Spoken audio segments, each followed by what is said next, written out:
رفتاری سے کر جانا، اللہ معاف کرے، لیکن اصل اس کوشش کا مدعا یہ ہے کہ کیا کیا مضامین قرآن میں آئے ہیں وہ تعارف ہو جائے اور وہ معلوم پڑ جائے کہ یہ بات بھی قرآن میں موجود ہے، اور اس کے بعد یہ شوق پیدا ہو کہ اس کی تفصیل پڑھیں اور اس کو پورے اقوال کے ساتھ اور اس کے پورے مفہوم کو جاننے کی کوشش کریں، اس پہ غور کریں اور اس کو عمل میں لانے کی کوشش کریں۔ یہ اصل مقصد ہے، ورنہ حقیقت یہ ہے کہ قرآن کا تو میں بار بار کہتا ہوں، قرآن کا تو خلاصہ نہیں، قرآن کی تو تفصیل چاہیے، چونکہ قرآن کے الفاظ خود اپنے آپ میں بہت خلاصہ ہیں، اس خلاصے کی تفصیل چاہیے۔ تو اللہ تعالیٰ ہمیں توفیق دے۔ بہرحال جس شکل میں بھی قرآن پر دنیا میں اللہ نے اپنے بندوں سے الگ الگ نہج سے کام لیا ہے، کسی کو قرآن کی تفسیر سمجھائی اور کسی کو قرآن کی اچھی تلاوت کی نعمت عطا کی، کسی کو قرآن لکھنے کا بہت اچھا فن عطا کیا، کسی کو بلا کا حفظ قرآن کی دولت سے نوازا۔ یعنی اللہ نے قرآن کی نسبت سے، اسی لیے اللہ نے قرآن حدیث میں ہے بھی، اللہ کے رسول صلی اللہ تعالیٰ علیہ وسلم فرمایا ان اللہ یرفع بهذا الكتاب اقواما ويضع به آخرین، کہ اس کتاب کے ذریعے بہت سارے لوگوں کو اللہ بلندی عطا فرماتا ہے۔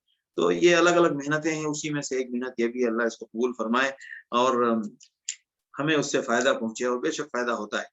کل جہاں تک ہم پہنچے تھے، چونکہ میں نے کہا تھا کہ یہ سورہ آل عمران جو ہے یہ رد نصارہ کے سلسلے میں ہے، یعنی ان کا جو عقیدہ تھا کہ حضرت عیسیٰ علیہ السلام اللہ کے بیٹے ہیں، اس عقیدے کی تردید، یعنی یہ نہیں کہا گیا کہ یہ غلط ہے، بلکہ اس کی تردید کے لیے اس انداز سے اس تفصیل کو بیان کیا گیا جس میں ان کے اس عقیدہ ابنیت اور عقیدہ تثلیث کا کھلا جواب تھا۔ یعنی اللہ، وہ حضرت عیسیٰ علیہ السلام بیٹے اللہ کے کیوں نہیں ہو سکتے؟ حالانکہ قرآن نے کہا ہے کہ یہ جملہ ایسا خطرناک ہے، وقالوا اتخذ الرحمن ولدا لقد جئتم شيئا ادا تکاد السماوات يتفطرن منه وتنشق الارض وتخر الجبال هدا، زمین و آسمان سب اپنے آپ میں مٹ جائیں، فنا ہو جائیں، اتنی خطرناک یہ بات اکیلی کافی ہے ان سب کو مٹا دینے کے لیے اور بھسم کر دینے کے لیے۔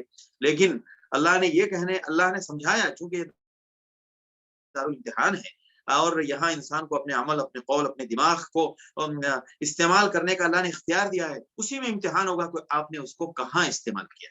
لہٰذا اللہ نے وہ جواب بہت اچھے طریقے سے اس کا تفصیل بیان کر دی کہ یہ اللہ کے بیٹے کیوں نہیں ہو سکتے، کیسے ہو سکتے ہیں اللہ کے بیٹے، یعنی اللہ کے بیٹے کی تردید، ابن اللہ ہونے کی تردید بہت صاف انداز سے کر دی کہ خود وہ کسی خاتون مریم علیہ السلام کے بیٹے ہیں اور ان سے پیدائش ہوئی، ان کو پورا علاقہ جانتا ہے اور لوگوں کی نظروں کے سامنے، اچھا آپ عام طور سے دیکھیں، عام طور سے ولادتیں خفیہ ہوتی ہیں، لیکن حضرت مریم علیہ السلام کی ولادت کا قصہ حمل سے پہلے سے لے کر ولادت کے بعد تک اتنی تفصیل سے معلوم ہے کہ سورہ مریم میں جیسا ذکر ہے کہ حضرت مریم علیہ السلام قوم کے پاس آئیں، قومہا تحملہ، اور اس کو اپنے گود میں لیے ہوئے، تو یا اخت اے مریم تم نے یہ کیا کام کیا، وہ پورا ڈسکشن اور پوری ڈیبیٹ قرآن میں ہے، اللہ نے ذکر کر دی۔ تو اتنی ساری ڈیبیٹ موجود ہے، معاشرے نے اپنی آنکھوں سے دیکھا، اور اس شخص کو، اس بشر کو جس کو ہم نے نبوت دی، اس کو تم اللہ کا بیٹا بنا رہے ہو، تو یہ اس کی تردید میں آیت تھی۔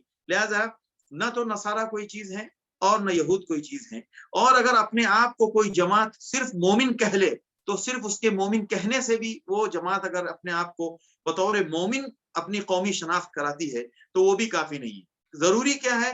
قرآن بار بار میں کہتا ہے وما من الہ الا اللہ قل یا اہل الکتاب تعالوا الی کلمۃ سواء بیننا وبینکم الا نعبد الا اللہ ولا نشرک به شیئا ولا يتخذ بعضنا بعضا اربابا من دون اللہ۔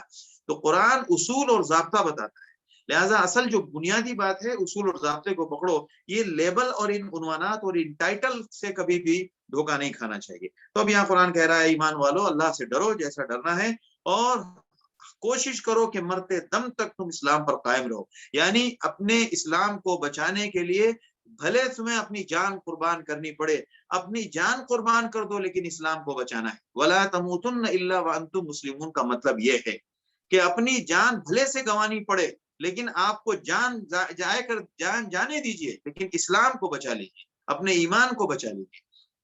اب دوسری بات کہ یہ جو ناموں سے گروہ بندی بہت ہوتی ہے، اور حقیقت ہے ہماری قوم میں بھی حنفی، شافعی، مالکی، فلاں فلاں فلاں، یہ جماعتوں تنظیموں کے اور تحریکوں کے جو نام ہیں ہم ان کے بارے میں لوگوں کو یہ سمجھاتے ہیں کہ یہ ایک نہج پر کام کرنے کا ایک پہچان ہے، لیکن یہ کوئی جماعت نہیں ہے۔ گروہ بندی کی بنیاد پر امت کو بہت نقصان ہوتا ہے اور ہوا۔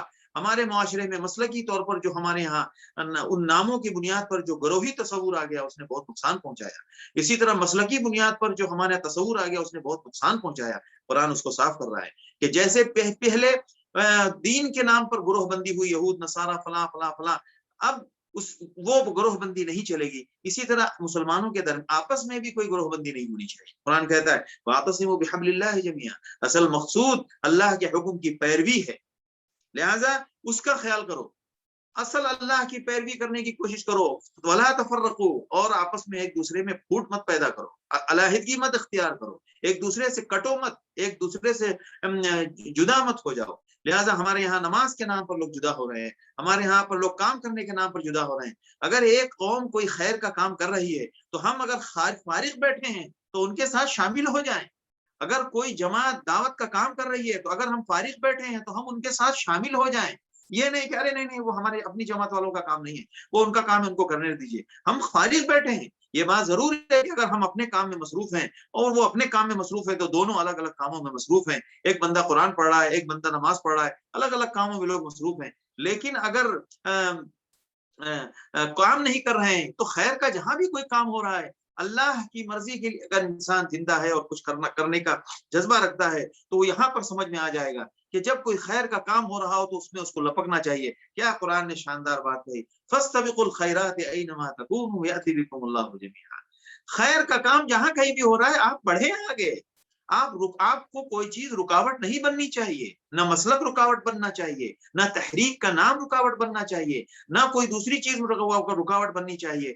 ہم ان چیزوں نے ہمیں بہت نقصان پہنچایا۔ قرآن جس طرح ان کے ذہن کو صاف کر رہا ہے ہمارے ذہن کو بھی صاف کر رہا ہے۔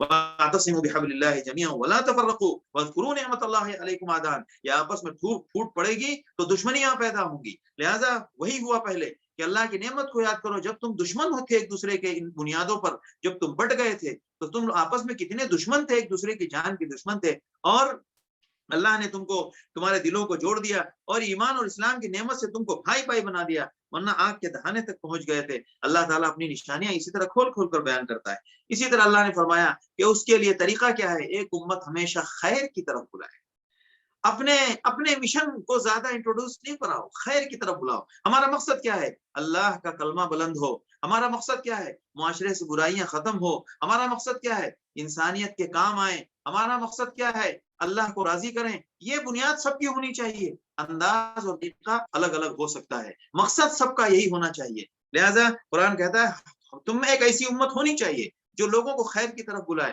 اور اس تفرقے سے روکے۔ جب خیر کی طرف بلائیں گے تو تفرقہ بازی نہیں ہوگی۔ لہذا قرآن نے کہا ہے وَلَا تَكُونُوا كَالَّذِينَ تَفَرَّقُوا، ان لوگوں کی طرح مت ہو جاؤ جو آپس میں بڑھ گئے۔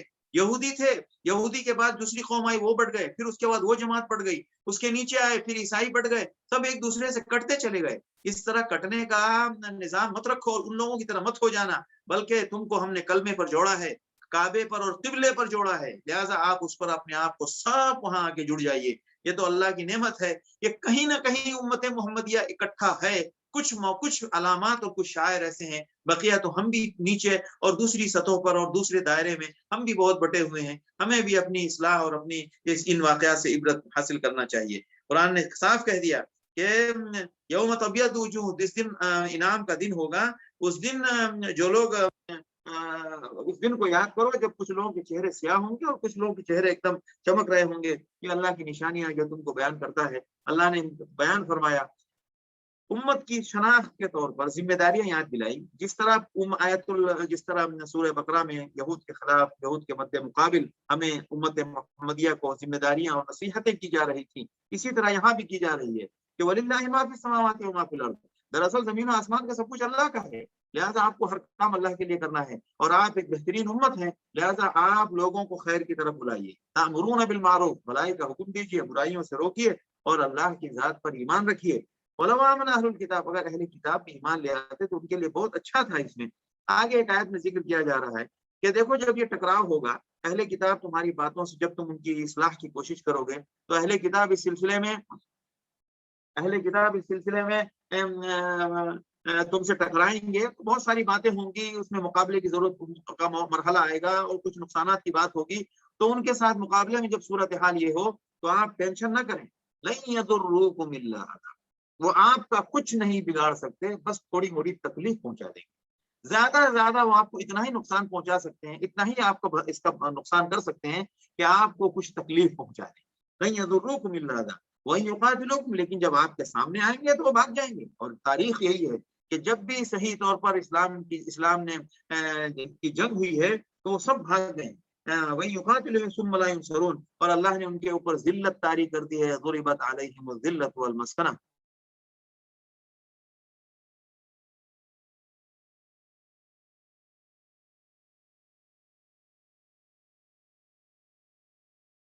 ضربت علیہم الذلۃ والمسکنہ، اللہ تعالیٰ نے ان کے اوپر پھٹکار رکھی اور ان کے اوپر ذلت طاری کر دی گئی، لہذا دنیا میں جہاں کہیں بھی وہ ہیں وہ عزت کی زندگی نہیں گزارتے۔ حقیقت یہ ہے کہ مسلمانوں کی دشمنی میں کچھ لوگ ان کے ساتھ جڑ تو جائیں، لیکن جہاں کہیں بھی ہیں وہ ذلت کی زندگی گزار رہے ہیں، کیونکہ انہوں نے اللہ اور اللہ کے کلام کے ساتھ بغاوت کی ہے۔ ضربت علیہم الذلۃ اینما ثقفوا، جہاں کہیں بھی وہ پناہ ڈھونڈیں گے، الا بحبل من اللہ وحبل من الناس، کچھ اللہ کی مدد ہوگی، یعنی کچھ لوگوں اللہ کی طرف سے ان کے اللہ کے سہارے پر ان کو سہارا ملے گا، یا کچھ لوگ ان کو سہارا دیں گے، حبل من اللہ وحبل من الناس، لیکن در حقیقت ان کو عزت اور ان کو وقار اور ان کی شان کبھی بھی محترم نہیں ہو سکتی۔ قرآن نے کہا ہے کہ اہل کتاب کی برائیاں بیان ہو رہی ہے، لیکن یہ قرآن انصاف کی بات کرتا ہے، لہذا لیسوا سواء من اہل الکتاب، اہل کتاب میں سب لوگ ایک جیسے نہیں ہیں، ان میں سے بعض لوگ ایسے بھی ہیں جو راتوں کو تلاوت کرتے ہیں اور اللہ کے حضور سجدہ ریز رہتے ہیں، اللہ اور آخرت کے دن پر ایمان رکھتے ہیں، امر بالمعروف نہی عن المنکر کرتے ہیں اور خیر کے معاملے میں ہمیشہ پیش رہتے ہیں، یہ لوگ اچھے، لہذا اچھے چاہے وہ اہل ایمان میں ہوں چاہے وہ یہود و نصارہ میں ہوں، قرآن میں جو لوگ صحیح طریقے پر گزرے ہیں ان کا انجام اچھا ہے اور ان کے لیے انعام اچھا ہے، اور جو کوئی بھی وما یفعلوا من خیر نے اصول بتا گیا کہ جو کوئی بھی کوئی بھلائی کا کام کرے گا اس کی ناقدری نہیں ہوگی، اللہ خوب جانتا ہے متقیوں کو۔ اور ان الذین کفروا لن تغنی عنهم اموالهم ولا اولادهم من اللہ شیئا، کافر ہمیشہ جو دھوکہ کھاتے ہیں وہ صرف اولاد اور مال و اولاد کی وجہ سے، مال کی سہولت مل جائے، مال کی کثرت ہو تو ان کی زندگی ان کے سارے کام ہوتے نظر آتے ہیں تو وہ سمجھتے ہیں کہ مال ہی سب کچھ ہے، پھر وہ بھول جاتے ہیں مال دینے والے۔ اولاد جب موجود ہو تو اولاد سے جو ان کو تعاون اور جو مدد اور اولاد سے جو ان کو سہارا ملتا ہے وہ اللہ کی ذات کو بھول جاتے ہیں، تو یہ کافروں کے ساتھ معاملہ ہوتا ہے کہ کافر دینے والے کو بھول جاتا ہے، جو اسے ملا ہے وہ اسی میں غافل ہو جاتا ہے، تو کہتے ہیں کہ جو کافروں کی یہ صورتحال ہوتی ہے تو ان کا تو انجام بہت برا ہے۔ اب یہاں سے دوبارہ یہود و نصارہ رد نصارہ میں تو کافی آیتیں اتری اور یہاں تک مضمون رہا، اب یہاں سے دوبارہ اہل ایمان کو مخاطب کیا جا رہا ہے اور اہل ایمان کی طرف رخ مڑ رہا ہے کلام کا، اور اس میں جب اہل ایمان کی طرف کلام کا رخ مڑ رہا ہے تو مدینے میں دو لوگ ہیں، دو قوم ہیں، دو جماعت ہیں، ایک منافقین کی اور ایک یہود کی، تو یہ دونوں ہمیشہ الگ الگ انداز سے مسلمانوں کو پریشان کرتے تھے اور تکلیف پہنچاتے تھے، تو ان کے ساتھ آپ کو کیسے ہوشیار رہنا ہے اور کیسے آپ کو ان کے ساتھ معاملہ کرنا ہے یہ سکھایا جا رہا ہے۔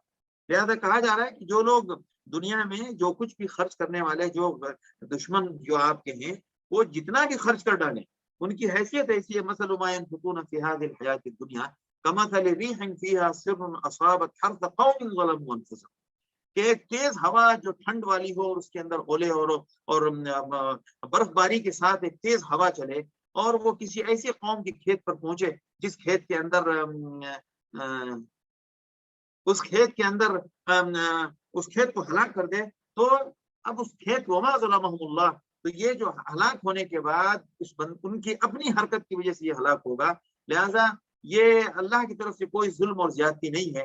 تو جو لوگ اس دنیا میں خرچ کر رہے ہیں اللہ کے دین کے خلاف، اور ظاہر سی بات ہے قیامت میں جب وہ آئیں گے اور ان کے پاس کچھ موجود نہیں ہوگا، سب کچھ ان کا مٹ چکا ہوگا، وہ کیوں مٹ چکا ہوگا؟ ان کی اپنی حرکت کی وجہ سے۔ اب اللہ کچھ اصول بتا رہے ہیں، اللہ اکبر، ہمیں بے شک ان اصول کو یاد رکھنا چاہیے، بتانا چاہیے۔ اللہ یہاں پر کچھ اصول بتا رہے ہیں، یا ایھا الذین آمنوا لا تتخذوا بطانۃ من دونکم لا یألونکم خبالا، آپ اپنے علاوہ دوسروں کو اپنا رازدار ہرگز مت بنائیں، اپنا ہمراز مت بنائیں، جو آپ کو کمزور کرنے اور آپ کو تکلیف پہنچانے اور آپ کو نقصان پہنچانے میں کوئی موقع نہیں چھوڑتے، ان کو اپنا ہمراز نہ بنائیں۔ خدا کی قسم، ہمارے اللہ اکبر، میرے اشاروں کو آپ سمجھ جائیں، ہمارے ان کو دوسروں کو ہمارا راز کیا، ہماری گنتیاں معلوم ہیں، ہماری ایک ایک بات معلوم ہے، ہمارے آل و اولاد کی انگلیوں کی کا کیا سائز معلوم ہے، ہر کچھ معلوم ہے۔ ہم نے اپنا ہمراز، اپنے آپ کو اپنوں سے راز چھپایا اور دوسروں کے سامنے پورا راز ظاہر کر دیا۔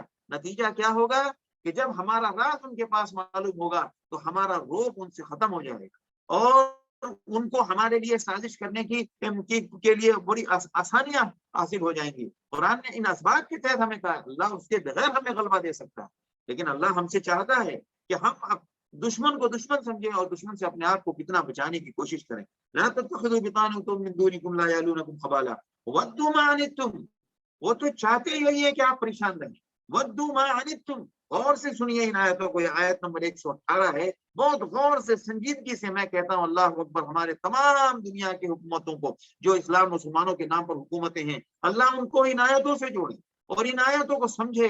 یہ قرآن آج بھی قرآن ہرگز کسی کو اس انسانیت کو ہلاک کرنے کے لیے نہیں، انسانیت کو بچانے، انسانیت کو سربلند کرنے، انسانیت کو امن اور انسانیت کو خوشحالی دینے کے لیے آیا ہے۔ اسلام اور قرآن کا تو معاملہ یہ ہے، لیکن جو انسان اس دنیا میں شیطان کے بندے بن کر رہتے ہیں، اولیاء شیطان ان کے شیطان کے دوست بن کے رہتے ہیں، تو وہ کبھی بھی سیدھا کام نہیں کریں گے، وہ ہمیشہ شرارت کریں گے۔ تو ان کی شرارت سے ہمیں ہوشیار رہنا ہے۔ ہم گھر کیوں بناتے ہیں؟ ہم گھر اس لیے بناتے ہیں تاکہ جو لوگ معاشرے میں سکون سے نہیں رہتے ہم ان کے شر سے بچ سکیں، ورنہ تو گھر کی ضرورت نہیں ہے، ہر ایک دوسرے اپنے سکون سے رہے۔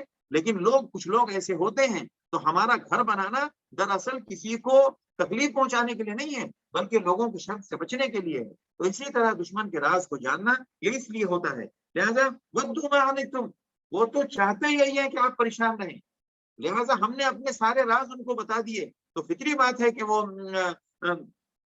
ہمارے راز کو جانیں گے تو ظاہر سی بات ہے وہ ہمارے پریشان کرنے کے سارے راستے ڈھونڈیں گے۔ قد بدت البغضاء من افواہہم، اور انہوں نے اپنی دشمنی کو منہ سے نکال دی ہے، اور ان کے دل میں جو چھپا ہوا ہے وہ تو اس سے کہیں پڑھ کر ہے۔ اگر تمہیں کچھ عقل اور عقل استعمال کرو، ان کنتم تعقلون، ہم نے عقل یہ استعمال کی، اپنوں کو دشمن بنایا، اپنے بڑے بڑے لیڈروں کو ہم نے مروا دیا، اور ہم نے اپنے اپنے اپنے اپنے اپنے ہاتھ سے اپنے پیر پہ کلہاڑی ماری، اور ہم نے اپنے سارے نقصان کا سامان کیا۔ قرآن نے ہمارے بچنے اور ہمارے بچانے کا سارا راز تو قرآن میں موجود، قرآن نے ہمارے تحفظ اور ہماری حفاظت کا سب راز قرآن نے جمع کیا۔ اللہ اکبر۔ ہاں انتم لا تحبونہم ولا یحبونکم، عجیب آیت۔ یہ لوگ، آپ تو ان سے محبت کرتے ہیں، آپ ان کو ہدیے دیتے ہیں، آپ ان کو تحفے دیتے ہیں، آپ ان کو راضی، آپ ان کے سامنے یہ ظاہر کرنا چاہتے ہیں کہ ہم آپ کو بہت چاہتے ہیں، ہم بہت امن پسند ہیں، ہم بہت اچھے ہیں، ہم ایسے ہیں، ہم ان سے داد حاصل کرنا چاہتے ہیں، داد امن حاصل کرنا چاہتے ہیں۔ اور قرآن کہتا ہے وَلَا يُحِبُّونَكُمْ، واللہ العظیم 1400 سال پہلے یہ آیت اتری، لگتا ہے آج کے دن، آج کی صبح شام کے لیے بھی آیت ایسی۔ ہاں انتم لا تحبونہم، یہ لوگ جن سے آپ محبت کرتے ہیں، ولا یحبونکم، وہ ہرگز آپ سے محبت نہیں کرتے، وتؤمنون بالکتاب کلہ، اور آپ کی تو صورت حال یہ ہے کہ آپ تو پوری کتابوں پر ایمان رکھتے ہیں، اور وہ آپ کے ساتھ کھلی دشمنی کرتے ہیں۔ وَإِذَا لَقُوكُمْ قَالُوا آمَنَّا، جب آپ سے ملتے ہیں تو کہتے ہیں ہاں بھائی ہم تو ایمان والے ہیں۔ وَإِذَا خَلُوا عَضُّوا عَلَيْكُمْ، اور جب تنہائی میں ہوتے ہیں تو اپنے دانتوں انگلیاں چباتے ہیں غصے کے مارے۔ تو قرآن کہتا ہے قُلْ مُوتُوا بِغَيْظِكُمْ، مرو تم اپنے غصے میں جل جل کے مر جاؤ تم۔ ان اللہ علیم بذات الصدور، ان تمسسکم حسنۃ تسؤہم، اگر تم ان کے ساتھ تم کو کوئی تکلیف پہنچتی ہے تو انہیں بہت اچھا لگتا ہے، اور اگر تمہیں کوئی وَإِن تُصِبْكُمْ سَیِّئَۃٌ، اور ان تمسسکم حسنۃ، اگر آپ کو کوئی اچھائی پہنچتی ہے، کوئی بھلائی پہنچتی ہے، آپ کے ساتھ کچھ اچھا معاملہ ہوتا ہے، تسؤہم، ان کو بہت خراب لگتا ہے۔ وَإِن تُصِبْكُمْ سَیِّئَۃٌ، اور اگر آپ کو کوئی تکلیف پہنچے، کوئی پریشانی سے آپ گزرے، کوئی آفت آپ پر آئے، یفرحوا بہا، بہت خوش ہوتے ہیں، بہت اچھا ہوا، مسلمانوں کے ساتھ ایسا ہو رہا ہے، بہت اچھا ہے۔ اور اگر آپ کے حالات اچھے ہوں تو کو اندر اندر بہت برا لگتا ہے۔ وَإِن تَصْبِرُوا وَتَتَّقُوا لَا يَضُرُّكُمْ كَيْدُهُمْ شَيْئًا، آپ کا سب سے بڑا ہتھیار صبر کرو اور تقوی اختیار کرو، اللہ سے ڈرو۔ دیکھیں یہ ہے قرآن کی تعلیم۔ قرآن کی تعلیم یہ نہیں کہ آپ بھی ان کی طرح حرکتیں کریں، صبر کرو اور تقوی کرو۔ لا يَضُرُّكُمْ كَيْدُهُمْ شَيْئًا، قرآن کا دعویٰ اور چیلنج کہ کچھ تمہارا نقصان نہیں پہنچا سکتے. ہم نے نقصان پہنچنے کے خوف سے اپنے آپ کو ہلاک کیا. وہ کہتے ہیں نا بعض لوگ زندہ رہنے کے لیے مر جاتے ہیں، تو ایسا زندہ رہنے کا شوق اور اس کی فکر کیا فائدہ جس میں آپ مر ہی گئے. تو یہی صورتحال ہے کہ ہم نے اپنے کو آپ کو نقصان سے بچانے کے لیے اپنا سارا نقصان کیا. لا یضرکم کیدہم شیئا ان اللہ بما یعملون محیط. اللہ کو معلوم ہے وہ کس کس راستے سے آپ کے پاس آنا چاہتے ہیں. اللہ ان تمام راستوں کو رکاوٹ ڈالے گا. آپ کو تو ہمارے لیے جینا ہے، ہمارے لیے کرنا ہے. ہم ملک کے لیے، قوم کے لیے، اپنے نام کے لیے، اپنے نمود کے لیے، اپنی واہواہی کے لیے ہم سب کچھ کرتے ہیں. تو اللہ کو کیا پڑی ہے. ان اللہ لغنی عن العالمین. اللہ تو پوری دنیا والوں سے بے نیاز ہے. وہ آپ اس کے نام پر کچھ نہ کریں، اس کی ذات کا کچھ نہیں بگڑنے والا، تو سیکنڈوں میں سب کچھ ضم کر دے گا. لیکن یہی تو دیکھنا چاہتا ہے کہ آپ عزت کہاں ڈھونڈتے ہو. ان العزت للہ جميعا ایبتغون عندهم العزہ. عزت اور غلبے کے لیے ان سے توقع رکھتے ہو. ان العزت للہ جميعا. یہ چابی، یہ خزانہ اور اس کا کنٹرول اور اس کی لگام تو اللہ کے ہاتھ میں. اب اس کے بعد یاد دلایا جا رہا ہے کہ یاد کریں آپ کیسے کیسے حالات میں مسلمانوں کی مدد کی گئی. جب غزوہ احد کا قصہ یہاں سے شروع ہو رہا ہے، پہلے تو غزوہ احد کا ابتدا شروع ہوئی تھی، یعنی ابتدا بیان کی گئی کہ غزوہ احد میں جب آپ صبح صحابہ کو تمام کو لگا رہے تھے تو آپ کو اس سے پہلے اللہ نے مقام قدر پہ آپ کی مدد کی ہے جبکہ آپ کے پاس کچھ نہیں تھا. وَلَقَدْ نَصَرَكُمُ اللَّهُ بِبَدْرٍ وَأَنْتُمْ أَذِلَّةٌ. یہ کیوں کہا جا رہا ہے؟ یہ اس لیے کہا جا رہا ہے اپنے ملک کی اکنومی اور اپنے ملک کے اسباب، اپنے آلات جنگ اور اسباب اور فوج کو دیکھ کر آپ گھبرائے نہیں. ہم مدد کرتے ہیں. مدد کی شکل کیا ہوگی؟ ضروری نہیں ہے کہ آپ کے پاس راکٹ کا مقابلہ کیا، راکٹ کا موازنہ ہو اور راکٹ سے ہی جنگ ہو. نہیں، جنگ کہاں سے کہاں مڑ جائے گی وہ ہمارا کام ہے. اور آج کی تاریخ میں بھی نہتے لوگ آج بھی بڑے بڑے ہتھیاروں کے خزانے رکھنے والوں کو زیر کر سکتے ہیں، ان کو پسپا کر سکتے ہیں. یا اللہ یہ سب قرآن میں موجود ہے. وَلَقَدْ نَصَرَكُمُ اللَّهُ بِبَدْرٍ وَأَنْتُمْ أَذِلَّةٌ. بے شک اللہ نے تمہاری مدد کی بدر میں جبکہ تم نہتے تھے. اللہ سے ڈرو لعلکم تشکرون. جب اللہ کا ڈر ہوگا تو پھر آپ کے اندر شکر کا مادہ بھی پیدا ہوگا. جب اللہ نے مومنین سے کہا کہ کیا آپ کے لیے کافی نہیں ہے کہ 3000 صبر و تقوی جتنا زیادہ ہوگا اللہ کی طرف سے آپ کی مدد اتنی جلدی آئے گی. بدر میں یہ آپ نے کر کے دکھایا تھا، آپ کے ساتھ ویسا اللہ کی طرف سے مدد آئی. اور اس کے بعد آگے اللہ نے اس سلسلے میں ایک اہم رہنمائی بیان فرمائی کہ مال و متاع کی محبت اور مال کے سلسلے سے جو آدمی ادھر ادھر کی چالیں چلتا ہے اور اس کے لیے جو نئے نئے داؤ پیچ کھیلتا ہے، وہی چیز ہے جو انسان کو صبر و تقوی سے دور کر دے. حقیقت ہے آج ہمارے ہاں مال کی کثرت ہے، نوکریاں ہیں، سب کچھ ہیں، جو کچھ نہیں ہے ہمارے پاس تو صبر نہیں ہے. آج ہمارے پاس تقوی نہیں. وہی طرف قرآن بار بار کہہ رہا ہے. دیکھیں اس میں پورے بیان میں دو باتیں ہیں. اور جنگ بدر کا جو سب سے بڑا دو ہتھیار تھا وہ تھا صبر اور تقوی.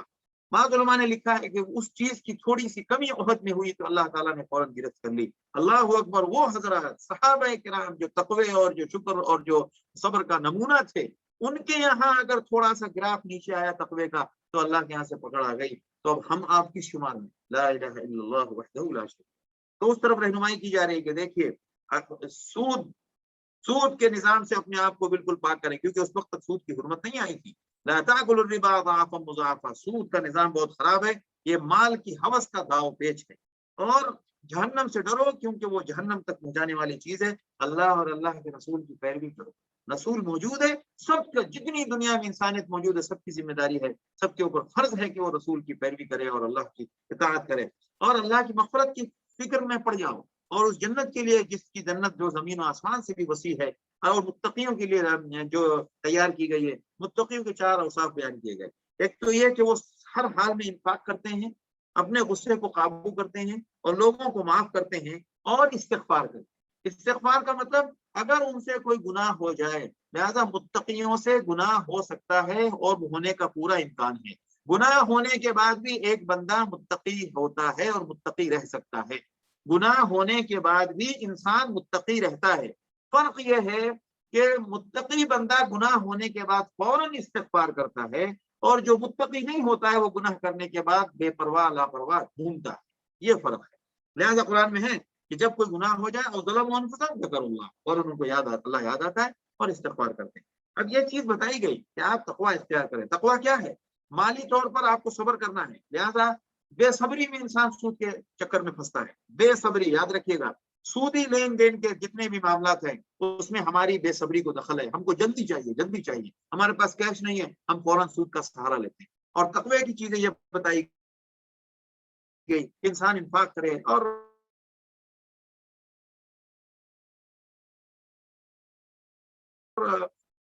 غصے کو برداشت کرے، لوگوں کو معاف کرے. یہ بنیاد ہے جو اللہ کی رحمت کو نازل کرتے اور اللہ کی رحمت کو قریب لاتی ہے. لہذا یہ آپ پہلے گھوم کے دیکھیں، آپ کو ہر طرف کی چیز نظر آئے گی. غزوہ احد میں اللہ کے رسول صلی اللہ علیہ وسلم نے چند صحابہ کو جو کہا تھا جبل الرومات پر رہنے کے لیے، عبداللہ بن جبیر اور جو رومات کے اوپر تھے اللہ جبل الرومات، تو وہاں پر اللہ کے رسول صلی اللہ علیہ وسلم نے کچھ چند صحابہ کو متعین کیا کہ آپ یہاں سے ہٹیے گا نہیں، چاہے جو صورت حال. ظاہر سی بات ہے اس حکم کی پابندی نہ ہو سکی اور اس کا نتیجہ یہ ہوا کہ جنگ کے اندر سخت حالات پیدا ہوئے. تو جنگ کے بہت سارے اصول بیان کیے گئے کہ جنگ میں ہم آزماتے ہیں لوگوں کو. شکست اور فتح کا سلسلہ ہمیشہ سے جاری رہا ہے. اہل حق کو فتح بھی ہوتی ہے، شکست بھی ہوتی ہے. باطل کو بھی کبھی فتح ہوتی ہے اور شکست ہوتی ہے. یہ اللہ کی حکمت ہے اس کے پیچھے. اور ہم اس سے ایسا کیوں ہوتا ہے؟ ایسا تاکہ لوگوں کو آزمایا جائے. اور کیا تم نے یہ سمجھ رکھا ہے کہ جنت میں ان حالات سے گزرے بغیر چلے جاؤ گے؟ ایسا نہیں ہوتا ہے. اور اللہ کے رسول صلی اللہ علیہ وسلم کی وفات کی جب خبر ہوئی تھی، اڑ گئی تھی، تو بعض صحابہ جو پریشان ہو گئے تھے تو قرآن میں تبلیغ کی گئی کہ سچائی اور دین کے لیے کسی شخصیت کا ہونا اور نہ ہونا یہ ضروری نہیں ہے. جو چیز سچی ہے وہ اس کے ہوتے ہوئے بھی سچی ہے اور اس کے جانے کے بعد بھی سچی ہے. تو اگر اللہ کے رسول صلی اللہ علیہ وسلم کا انتقال ہو گیا تو جو دین آپ کو ملا ہے کیا آپ اس دین کو چھوڑ دیں گے؟ دین تو موجود ہے. جو دین وہ لے کر آئے اور جس کو انہوں نے پہنچایا امت تک، وہ تو موجود ہے. 8 سال پہلے غزوہ احد میں امت کو یہ رہنمائی دی جا رہی ہے. ابھی 8 سال باقی آپ صلی اللہ علیہ وسلم کی زندگی میں، ابھی سے تربیت کی جا رہی ہے کہ نبی کے جانے کے بعد بھی آپ کو دین پر ویسے ہی باقی رہنا ہے جیسے نبی کی زندگی میں آپ دین کی فکر کرتے تھے. اور اس کے بعد وہ جنگ کے سلسلے کے جو کچھ احوال ہوئے ہیں، ان احوال کے اوپر نشاندہی اور اس کی طرف توجہ دلائی گئی. اور جو غلطیاں تھیں ان غلطیوں سے ہوشیار کیا گیا کہ جنگ کی حالت ہو یا عام مدنی حالات ہو، یعنی زندگی کے عام حالات ہوں، ہر حالت میں نبی کی بات کہی ہوئی اللہ اور اللہ کے رسول کی پیروی کرنا ہے. اور اس سے روگردانی کرو گے تو پھر آپ کے ساتھ یہ صورتحال پیش آئے گی. لہذا وَلِيَبْتَلِيَ اللَّهُ مَا فِي صُدُورِكُمْ وَلِيُمَحِّصَ مَا فِي قُلُوبِكُمْ وَاللَّهُ عَلِيمٌ بِذَاتِ الصُّدُورِ إِنَّ الَّذِينَ تَوَلَّوْا مِنكُمْ يَوْمَ الْتَقَى الْجَمْعَانِ إِنَّمَا اسْتَزَلَّهُمُ الشَّيْطَانُ بِبَعْضِ مَا كَسَبُوا. ایسا کیوں ہوا؟ اس لیے کہ کچھ شیطان کے بہکاوے میں آ گئے. وَلَقَدْ عَفَا اللَّهُ عَنْهُمْ، لیکن اللہ نے ان کو معاف کر دیا. إِنَّ اللَّهَ غَفُورٌ حَلِيمٌ. پھر کہا گیا یا الذین آمنوا لا تکونوا کالذین، کافروں کی طرح حرکتیں مت کریں آپ کہ جو لوگوں کو جنگ سے روکتے ہیں، جنگ کے بارے میں ان کا ذہن خراب کرتے ہیں اور ان کو بزدل بناتے ہیں. قرآن کہتا ہے کہ اگر تم اللہ کے راستے میں شہید ہو جاؤ یا تم اپنے عام موت مرو، لئن قتلتم فی سبیل اللہ او متم لمغفرۃ من اللہ ورحمہ، ہر حال میں تمہیں اللہ کی طرف سے رحمت اور اللہ کی مغفرت ہی تم کو بچائے گی. لہذا یہ مت سمجھو کہ گھر میں مرنا بہتر ہے یا شہید ہونے کے بعد، مطلب انسان کسی بھی حالت میں ہو تو شہید ہونا کافی ہے. اللہ کی مرضی ہے، اگر شہید کے کھاتے میں کوئی چیز باقی ہے تو اس کا بھی حساب باقی رہے گا. لہذا اصل چیز اللہ کی طرف سے بخشا جانا، شہادت کا رتبہ اپنی جگہ، لیکن سب سے بڑی چیز یہ ہے کہ اللہ کی طرف سے بعد یہاں جنگ احد کے اندر جو احوال پیش آئے اس کے بعد اور اس کے ماقبل اور منافقوں کی حالتیں، وہ سب باتیں یہاں ذکر کی گئی ہیں اور منافقوں کی خاص حالتوں کو ذکر کیا گیا ہے. وَلِيَعْلَمَ اللَّهُ وَمَا أَصَابَكُمْ يَوْمَ الْتَقَى الْجَمْعَانِ، کہ غزوہ احد میں جو صورتحال پیش آئی اور کچھ مسلمان شہید ہوئے تو آپ دل چھوٹا نہ کریں، اس لیے کہ جس دن جنگ بدر کے دن آج آپ کے جتنے لوگ شہید ہوئے ہیں اس کے دگنا آپ نے ان کے لوگوں کو، اتنے ہی لوگوں کو شہید کیا اور اتنے ہی لوگوں کو قیدی بنایا. فَأَصَبْتُم مِثْلَيْهَا، آپ نے تو ان کا دگنا ان کو نقصان پہنچایا. لہذا یہ جو کچھ بھی ہوا ہے یہ کیا کہتے ہیں کہ غزوہ احد کے دن کیوں ہوا؟ وَلِيَعْلَمَ الْمُؤْمِنِينَ، ہم مومنوں کا اندازہ لگائیں اور منافقوں کو معلوم کریں کہ کون اس میں مومن ہے اور کون منافق ہے. لہذا یہ جو حالات آتے ہیں دنیا میں، یہ سب عام طور سے حالات انسان کو اس کے ایمان کا ٹیمپریچر اور اس کے ایمان کی حالت معلوم کرنے کے لیے آتے ہیں۔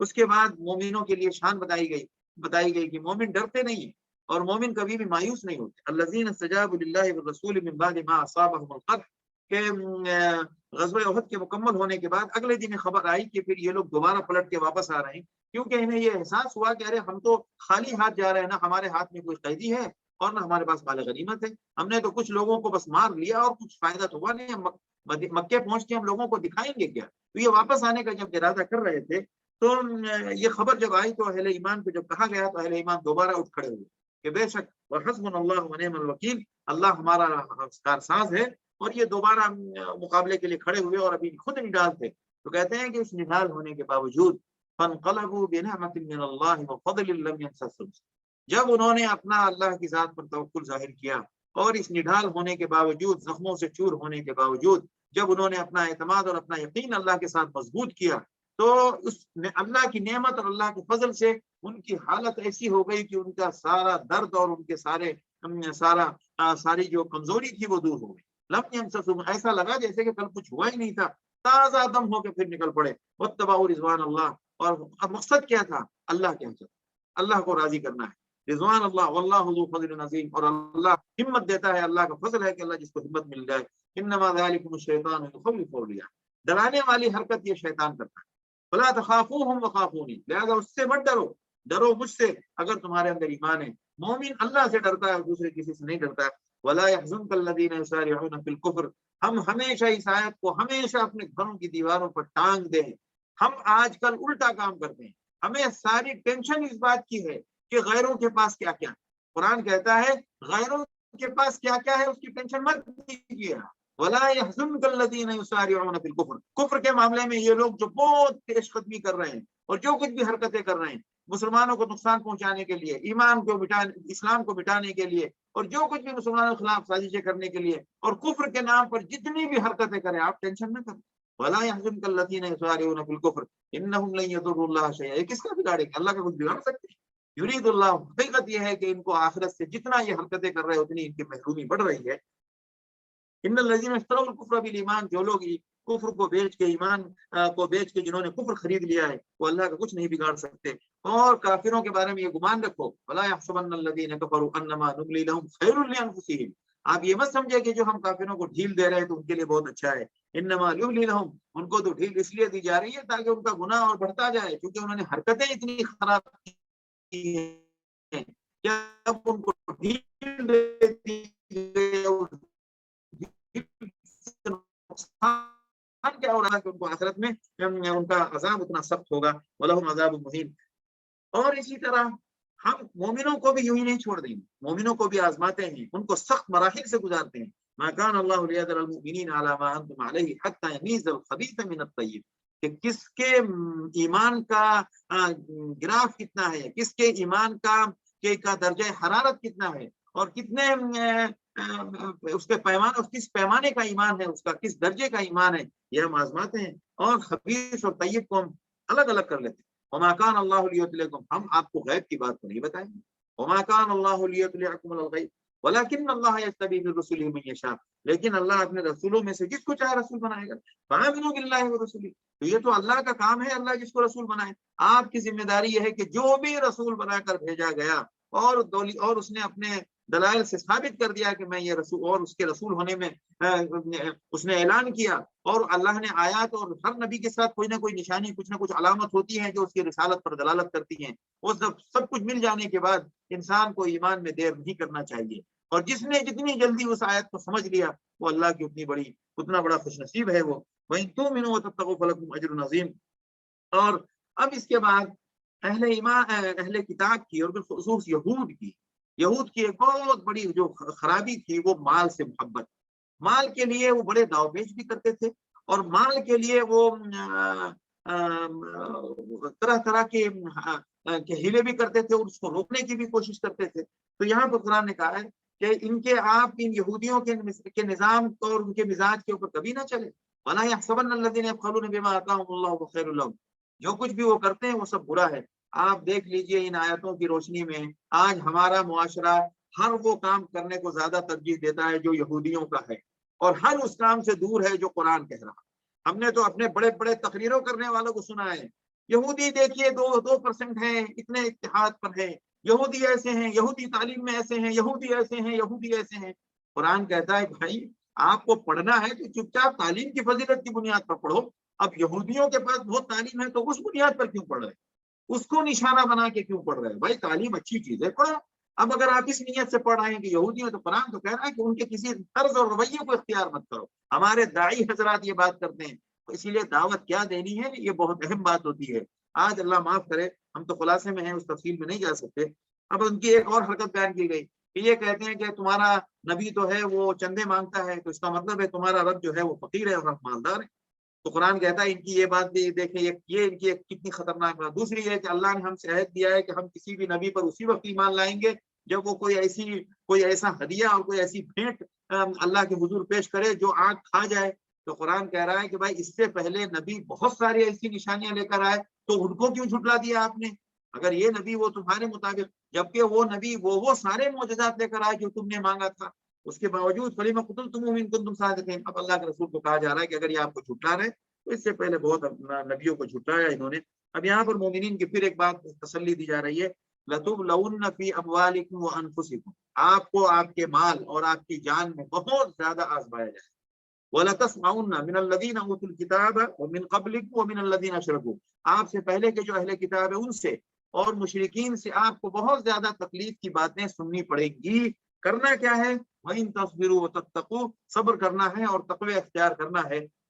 اور ظاہر سی بات ہے صبر بہت اہم چیز ہے. صبر کا مطلب یہ نہیں کہ حق بولنا نہیں ہے، صبر کا مطلب اس کا برداشت کرنا ہے، اس کے جواب اسی انداز سے نہیں دینا ہے اور تقوی اختیار کرنا ہے. اس کے لیے جو ہمیں کرنے کا کام ہے وہ ہمیں کرنا ہے. اب قرآن دوسری ان کی حرکت بیان کر رہا ہے کہ ان سے کہا گیا تھا کہ اللہ کی کتاب کو دنیا کو بیان کرو، اب جناب انہوں نے اس کو چھپا دیا. یہ چاہتے کیا ہے کہ ہماری تعریف ہو، ہماری واہواہی ہو، اور کیا انہوں نے کچھ نہیں. تو اس ایسی حرکتوں سے یہ عذاب سے بچنے والے نہیں ہیں. اللہ کا عذاب ان کو ہر حال میں پکڑے گا، چاہے ساری دنیا ان کی تعریف کرے کہ یہ اتنے اچھے ہیں، انہوں نے یہ کیا، انہوں نے وہ کیا.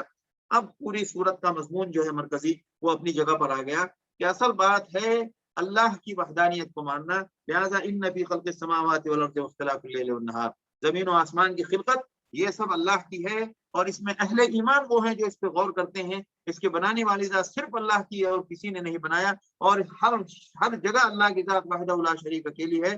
لہذا اسی پر مومن اہل ایمان رکھتے ہیں، اور اسی کے بنیاد پر وہ دعائیں بھی کرتے ہیں، ربنا اننا سمعنا منادیا ینادی للایمان ان آمنوا بربکم فآمنا. لہذا سب سے بڑی بات یہ ہے کہ جب بھی کوئی نبی ان کے پاس آتا ہے دعوت دینے تو اس نبی کو قبول کرتے ہیں، اس پر ایمان لاتے ہیں اور اس کی بات کو مانتے ہیں اور کہتے ہیں فآمنا. اور اس کے ایمان لانے کے بعد اللہ سے معافی کے خواستگار ہوتے ہیں. دعویٰ نہیں کرتے ہیں کہ ہم ہی جنت میں جائیں گے، یہود و نصارہ کی طرح دعویٰ نہیں کرتے. تو ان کے سارے دعویٰ کا ابطال ہے اگر آپ دیکھیں گے تو ایک ایک آیت میں. اسی طرح آپ یہاں پر اب دعا کرتے ہیں، ان کے اندر بندگی ہے ربنا وآتنا ما وعدتنا، تو اللہ ان کی دعا کو قبول بھی کرتا ہے اور کہتا ہے لا اضیع عمل عامل منکم، تم میں سے کسی کے بھی عمل کو میں برباد نہیں کروں گا. جو لوگوں نے ہجرت کی اور اللہ کے اپنے گھروں سے نکالے گئے اور میرے راستے میں تکلیفیں اٹھائیں اور وہ لڑے اور مارے گئے، لَأُكَفِّرَنَّ، ان کے گناہوں کو ہم معاف کر دیں گے، ان کو جنت میں داخل کر دیں گے. اور یہ اللہ کی طرف سے انعام ہے. لا يغرنك تقلب الذين كفروا في البلاد، یہ جو بہت سرگرمیاں ہیں کافروں کی اور ان کے ملکوں میں آنا جانا اور ملکوں کا آواگمن اور ان کی جو اچھل کود اور ان کی جو ساری ایکٹیویٹیز ہیں، ان کو دیکھ کر آپ گھبراہٹ میں یا کوئی دھوکے میں نہ آئیں. متاع قلیل، یہ بہت تھوڑا سا تماشا ہے ان کا اور بہت جلد ختم ہو جائے گا. ثم مأواہم جہنم، پھر ان کا ٹھکانہ جہنم. ہمارے بعض لوگ بہت جلدی دل برداشتہ ہو جاتے ہیں، مایوس ہو جاتے ہیں. ارے ان کے پاس یہ ہے، ارے ان کے پاس یہ ہے، ساری بڑی کمپنیاں ان کے پاس، سارے بڑے بڑے پوسٹ ان کے پاس ہیں، وہ یہ کر لیتے ہیں، وہ یہ کر لیتے ہیں، وہ جو چاہتے کر لیتے ہیں. قدم قدم پہ وہ ساری باتوں کا جواب ہے جو ہم آپ معاشرے میں ایک دوسرے کے ساتھ گفتگو شنید کرتے ہیں. لیکن الذین اتقوا ربهم، جو کرنے کا کام ہے وہ تو کریں. کرنے کا کام یہ کہ اپنے رب سے ڈرو تو پھر تمہارے لیے جنت ہے. اور پھر بات آ گئی کہ اہل کتاب کی ترغیب. وَإِنَّ مِنْ أَهْلِ الْكِتَابِ، ترغیب کا انداز دیکھیں کتنا اچھا. وَإِنَّ مِنْ أَهْلِ الْكِتَابِ لَمَن يُؤْمِنُ بِاللَّهِ، اہل جارحیت نہیں ہے اہل کتاب کے لیے، بلکہ ان کی تعریف کی جا رہی ہے کہ بہت سارے اہل کتاب تو وہ ہیں جو اللہ پر ایمان رکھتے ہیں، اور جو آپ پر اترا ہے اس پر ایمان رکھتے ہیں، اور جو ان پہ اترا ہے اس پر بھی ایمان رکھتے ہیں۔ اللہ سے ڈرو، لا یشترون بآیات اللہ، دنیا کے مفاد کی خاطر، اپنے نام، اپنے حوث، اپنے شہوت اور اپنے مال و دولت کی طمع کی خاطر وہ دین کو نہیں چھوڑتے۔ ان اللہ سریع الحساب، یا ایھا الذین آمنوا اصبروا وصابروا، اے ایمان والو، ان حالات میں کہیں یہود ہیں، کہیں نصارہ ہیں، کہیں مشرکین ہیں، ان حالات میں جب آپ گزریں گے اور آپ اپنا عمل کریں گے، حق بتائیں گے، حق کے لیے مقابلہ کریں گے، تو اس کے لیے آپ کو ایک چیز کی بہت ضرورت پڑے گی، وہ ہے یا ایھا الذین آمنوا اصبروا وصابروا، صبر کریں اور ایک دوسرے کو صبر کی تلقین دیں اور صبر پر جمے رہیں، ورابطوا، اور اپنے سلسلے کو جاری رکھیں، اور ہر محاذ پر اپنے آپ کو پہنچانے کی کوشش کریں، واتقوا اللہ، اور اللہ سے ڈریں۔ یہ ہے بنیادی اصول، جو ان اصول کو اختیار کرے گا وہ کامیاب ہوگا، لعلکم تفلحون۔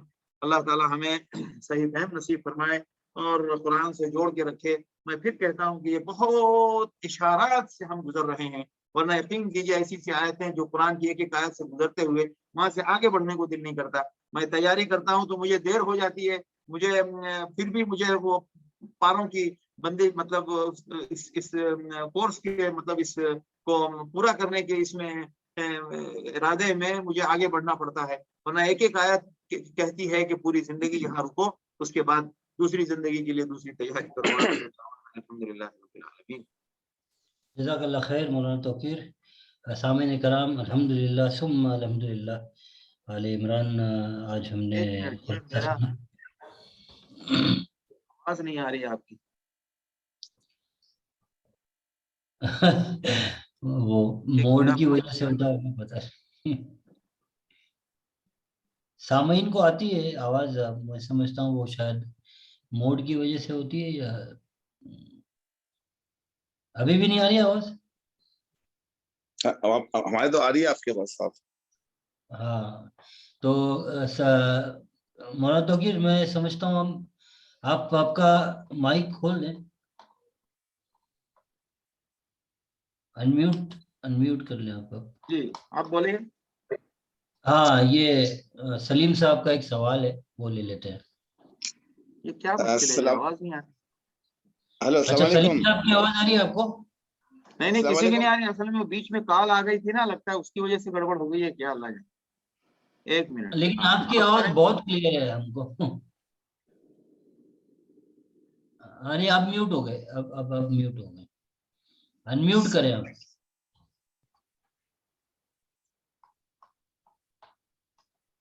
السلام علیکم جی، اب آواز آ رہی مولانا صاحب؟ بڑا مشکل کریں آپ، انمیوٹ کریں آپ اپنے آپ کو مولانا۔ ہاں، السلام علیکم۔ استغفر اللہ، ایک منٹ میں ذرا ری جوائنٹ ہوتا ہوں۔ ری جوائن کر لیجئے، وہ ساؤنڈ کنیکٹ نہیں ہو پا رہا۔ وہ زیادہ بہتر ہے۔ ہاں، وہ ان کا ساؤنڈ کنیکٹ نہیں ہو پا رہا مولانا۔ وہ ایسا ہوتا ہے جب کوئی کال آتا ہے نا بیچ میں، تو وہ ساؤنڈ ہائیجیک کر لیتا ہے وہ، پھر واپس اس ایپ میں ساؤنڈ آنے کے لیے شاید ری جوائن کرنا پڑتا ہے۔ لیکن یہ کیسے فون سے ڈسکنیکٹ کر کے کسی ایپ پہ جوائن کرنے کا کچھ فارمولا ہونا چاہیے۔ جی، اب آ رہی آواز؟ السلام علیکم۔ جی وعلیکم السلام۔ شکریہ مولانا صاحب۔ سر ایک سوال تھا، وہ زکوٰۃ کے حوالے سے کسی نے پوچھا تھا، تو میں نے کہا پھر میں آپ سے پوچھ لوں۔ سوال یہ تھا کہ اب کیا ایک بھائی اپنی بہن کو زکوٰۃ دے سکتا ہے؟ نمبر 1۔ جی بالکل دے سکتا ہے۔ اچھا، دوسری بات، وہ بہن جو ہے ان کے پاس زمین موجود ہے، زمین ان کی اپنی، لیکن وہ بیچ نہیں سکتی، بقول ان کے وہاں کوئی زمین کی طرف کوئی روڈ نہیں نکلتی ہے، یعنی سوال یہ تھا کہ ہم کیا کسی صاحب نصاب کو زکوٰۃ دے سکتے ہیں؟ نہیں، صاحب نصاب تو زکوٰۃ کا مستحق ہے ہی نہیں، وہ تو خود اس کو زکوٰۃ دینی ہے، وہ خود زکوٰۃ کا مکلف ہے۔ کیونکہ ہمارے جیسے آپ نے زمانے میں شاید آپ نے ہی بات کہی تھی، مجھے یاد پڑتا ہے کہ ہماری خواتین جان دے دیں گی، سونا نہیں بیچتی ہیں۔ ہاں، تو اسی لیے ہماری خواتین پر محنت بھی ہم نہیں کرتے نا، ہم بھی جان دے دیتے ہیں لیکن خواتین پر محنت نہیں کرتے۔ جی، تو اگر کسی کے پاس صاحب نصاب زکوٰۃ سونا ہو تو اس کو ہم زکوٰۃ نہیں دے سکتے؟ نہیں دے سکتے، چاہے پریشانی میں ہو، کیونکہ بہن کو کینسر ہے، ایک سوال پوچھا ہے